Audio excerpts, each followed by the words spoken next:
Hey guys, Ash here from C4E Tech, and last year when I was in Taiwan for Computex and the ROG phone launch and all that, I kinda did shoot a what's in my backpack video. But then when I was in UAE, I was transferring it over because my laptop didn't have storage, and that external hard disk I transferred it to kinda crashed and that video never materialized. And every other time I've traveled, it's been super hectic that I've not been able to shoot it. And today I'm a little sick, so I couldn't sit and work on an entire video, and I thought I'm gonna take this time out and do a what's in my travel bag video. So, let's cut right to it. Let's get to what's in my backpack.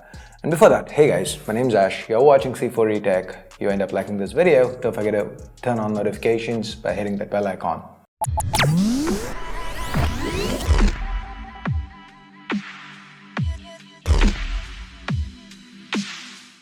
So this is my backpack of choice. It's the Benro Traveller 300. So there are certain reasons why I picked it.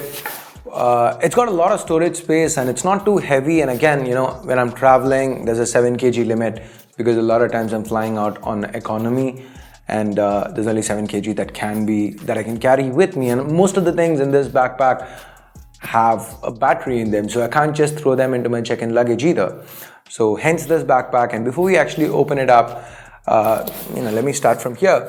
So the first thing that I always carry with me, that's got to be my laptop. This is the MSI GS65 Stealth from last year. So it's got i7, it's got a 1070 Max Q, and I actually opened it up and swapped added a SSD inside. So it came with two 256 gig sticks. I changed it. I've got a 2 TB inside, so that how I ran out of storage and I had to transfer to an external SSD and I lost the entire video, so that doesn't happen anymore. So these days this is my primary editing rig of choice. I'm not editing on the Threadripper. The team uses the Threadripper. I'm using this because I'm traveling a bit. I'm jumping between UAE and India, so I want to have one computer for myself. Hence the MSI GS65 Stealth. And in this pocket I also have a mouse pad, just a simple mouse pad, nothing too fancy, just so that I can edit on the go. And then let's start. So over here I generally leave a power bank so that I can quickly grab it if I need to charge something. And then this is for the key, my house key. This is an old debit card that my wife actually cut up and wrapped a pair of earphones around. I don't really use this unless I'm carrying the Switch, which I don't carry with me these days. But sometimes if my Bluetooth earphones do run out of charge, I'd like to have this. And these days, given how brands keep killing headphone jacks, it seems less and less useful. This is a Type-C cable. A short Type-C cable, I think from the Bullets Wireless, but I just leave it in. Let's open up the main part.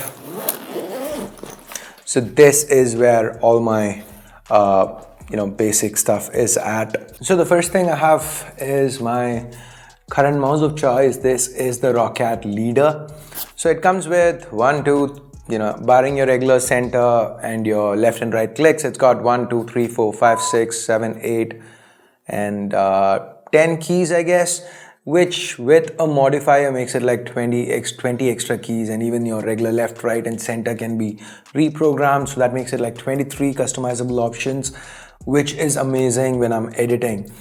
And then this is the case for the mic, but the mic's not in it because I'm actually wearing it right now. This is the Rode lavalier mic, and that goes into a Zoom H1N. And this is a teeny tiny Lilliput monitor. So it is powered by a regular Canon LP-E6 battery, or I could also power it off micro USB with a power bank, hence that power bank. I've got a colleague of mine who keeps using kinda a lot, and he's handling cameras today, so every time I say kinda, there's a smirk on my face. Sorry about that. So anyway, this is to show me what's happening on screen, because thank you Sony's full frame cameras, one of which I have, the Sony A7 III. It does not have a display that kind of flips all the way out. So if I've got to use this, I need to use the Lilliput monitor, or these days I'm not really using it. I still carry it from time to time, but not on all trips, because I just end up pairing my phone to it in the Play Memories app. It's a pain to use, but it can still show what's happening on screen. So this beat up is the A7 III. If you've seen my collab with Saf, you'd know it's my favorite non-smartphone gadget from last year. And this is the Parrot prompter. So this is a teleprompter. So it's got this kind of reflection. So what you need to do is get your phone and kind of prop your phone in over here with the Parrot prompter software and the script in, and this kind of, okay, I will show you this in a second. Let's get back to Parrot prompter. So here's my second camera. I actually carry two cameras with me, and I'll tell you why in a minute. So this is the RX100 Mark V. I don't like the Mark VI. I feel the Mark V is where Sony kind of nailed it. So all of Sony's cameras come with some kind of caveat or the other. So this one has a tilt-out screen, yes, but it does not have a mic input. It does not have a hot shoe up top, which the RX100 Mark II did. So there's nothing you can do. You can't get any audio of it. So it's just for video. So I like it because it's got great stabilization. So when I'm traveling, I can just I don't need to use a tripod. If I have to get some software shots, just turn it on, keep it over here, zoom in as much so that you get a good field of view, as in shallow field of view, and just do my shots. And it really works for those kind of shots. But the field of view is in, I mean, the depth of field rather. What am I saying?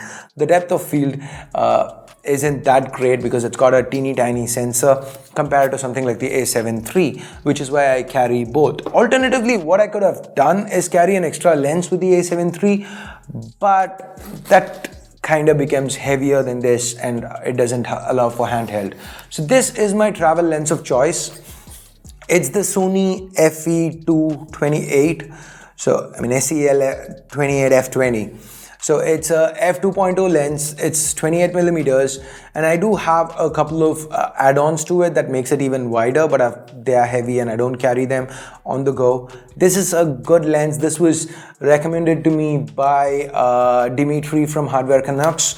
So thank you, Dimitri, if you end up watching this at any point ever. So then what else? What else do I have? So a charger and an extra battery for, I mean, NPBX1, that's the the RX100 Mark V battery. And this is an Aperture light. It's the Lightstorm Mini 20C. So I carry this with me and I kind of put it up somewhere or the other. And how do I put it up? I'll get to that in a sec. I kind of put it up somewhere or the other if I need a little bit of extra lighting, and it's pretty bright enough. And the best part, what I really like about it, is the fact that it can also be powered off a power bank. So I don't need to carry separate batteries or keep separate batteries charged. So that's pretty much it. So there's a zipper over here where I've got this. This is a cold shoe mount that I use if I'm using the Lilliput monitor on top of the A7 III. And then I've got an extra battery for the RX100. I really don't need to, but it's just there. And then a bunch of cables and stuff. So what do I have? Okay, this is for the Parrot prompter. We'll get to that in a second. And this is just some random charger. And then I've got, so this is the cable for the Aperture light that kind of plugs into, a USB for the power bank. I'm so sorry. A Type-C cable, because we can't have enough of those. Okay, so coming back to this, so how the Parrot prompter works is I just screw this on top of the lens, and now take the Parrot prompter and put this over here, remove this, and now I can take any phone and I can put the phone over here. That's the Parrot prompter and that's how it works. So we're almost done with what's in my backpack. There's still one compartment, the one right up top. So here is where I have the charger for the laptop. It's still 400 grams or something. And this is where Another thing I really like about the Roccat leader, this is kind of like the dongle for it, you know, not exactly a dongle, but it's a charge base, and this is what helps with the wireless capabilities. So it's nice, you can just like leave it like this and it charges, and you remove it and you can use it. And then there is, again, more cables is what I have. I have a lot of cables with me when I'm traveling. Another charger. This changes all the time depending on what phone I have. And this is a micro USB cable. And I guess that's pretty much, okay, not pretty much everything in the box. So this compartment over here, I've got a pen in it. This I got on Qatar Airways. I don't know, I just threw the pen in for some reason. And this is actually a quick access zipper where I could access it. The camera is here, but I generally don't use it. And this side is where I leave my electronic cigarette stuff. And this.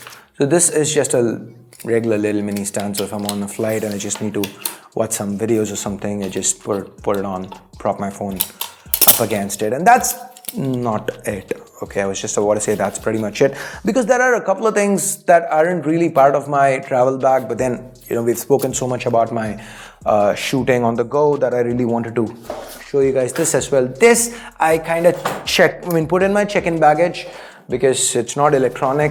One is a Joby Gorillapod. So this is what I use to mount that light at weird places. And the other is a Manfrotto Be free. Again, very much focused on the light. This is the carbon fiber version, and it's pretty sweet. Well, this was recommended by Saf, so thank you, Saf. And it's, as you can see, it was really small. It fits into most luggages, but it can also get quite big. So there you go. And it's got multiple levels, so it can go all this way. And it's got a video head, so that's the Manfrotto Be free. So this is pretty much what I carry with me every time I'm traveling. This is my travel kit. This is what's in my backpack, and I'm really happy that after you know, a lot of months, I think, what was it, May, June last year, where I actually shot this video, for me to actually come back and finish it. So I will leave a link to everything that's been listed in this video in the description below. So I'll leave both international and India buying links, so do check it out if you want to pick something up. And I guess that's pretty much it. So what do you think? A little bit of a different video. Loved it, hated it, you know, thumbs up, thumbs down, hit that, share it with friends and family if you can. And thanks a lot for, okay, if you haven't subscribed, hit the subscribe button. If you've already subscribed, hit that bell icon so that you don't, you know, miss out on notifications. You watch all the videos. Thanks a lot for watching. Till next time, my name's Ash. You've been watching C4 Retech, and I'm signing off for now. You guys have a great day. Bye-bye.